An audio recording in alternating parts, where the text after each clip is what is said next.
Samsung is the latest company to float the possibility of bringing production back to the U.S. There have been a series of new investment announcements since President Trump won the election. It all comes ahead of the president's big meeting on Friday with the country's top CEOs at the White House.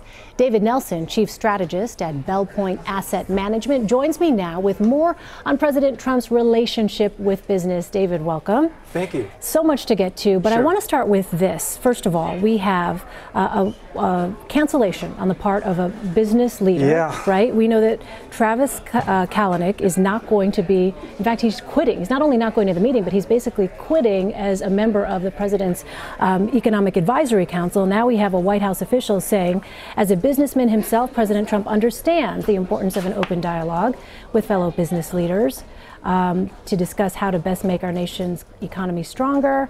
Okay, so I'm looking at this. There's not really anything here specific to Travis Kalanick, but yeah, he had a conversation with Travis today, and Travis gave him a call.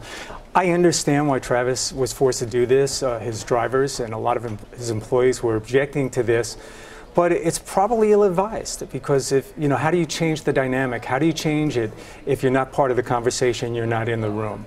And I don't think the employees understand that, and I think those fighting him going there, and even the other leaders, they're probably getting lobbied pretty hard to not attend, but I think that would be a big mistake. You think it was unwise, because he had a seat at the table, essentially? He had a seat at the table, and I think he wanted to go, but I think he was forced out of it. All right, so let's move on here. President Trump, as you well know, has repeatedly vowed that he's going to boost U.S. jobs, and particularly when it comes to manufacturing.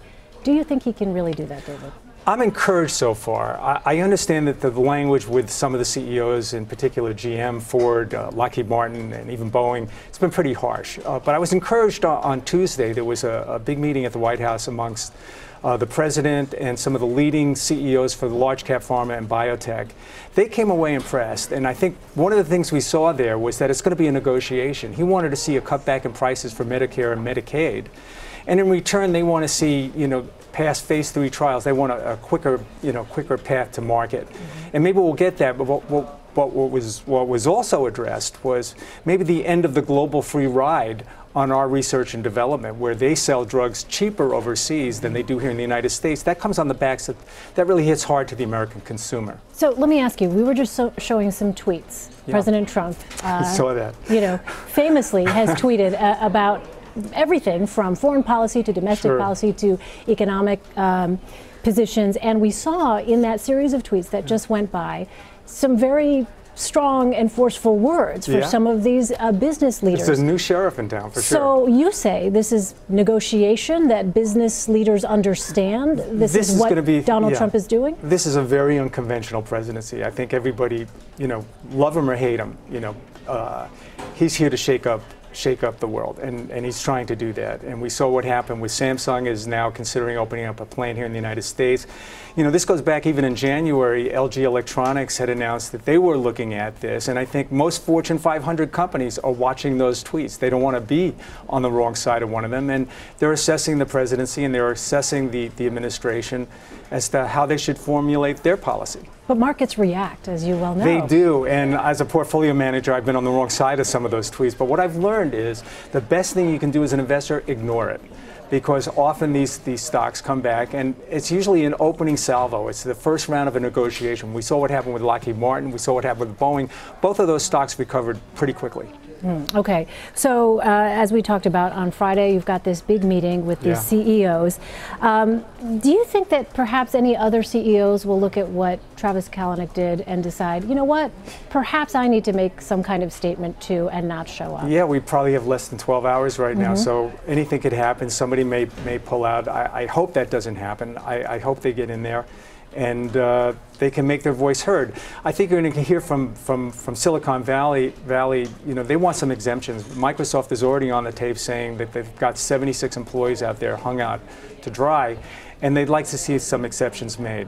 As far as travel ban goes, the execution was suspect. I think they stumbled coming out of the gate. I think they should have waited till they had an AG in place, an attorney general. They didn't do that, and they're already walking back some of the unintended consequences. But, maybe a step back and maybe a review of the process of how immigration takes place in this country, and especially with some of these countries. I think it's warranted. I just think the way they handled it was unfortunate. Can you help us understand the CEO's mindsets going into this meeting, if they have concerns, let's say, about this travel ban?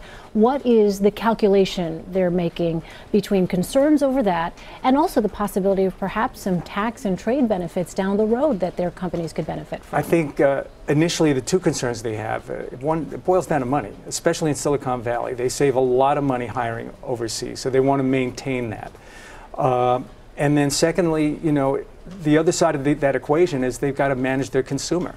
You know, consumers out there, many are very upset by this. So they're all taking the safe stand by opposing the president in there, and they're hoping to get inside the room and get an understanding of how they can negotiate with Donald Trump and his staff and get what they need.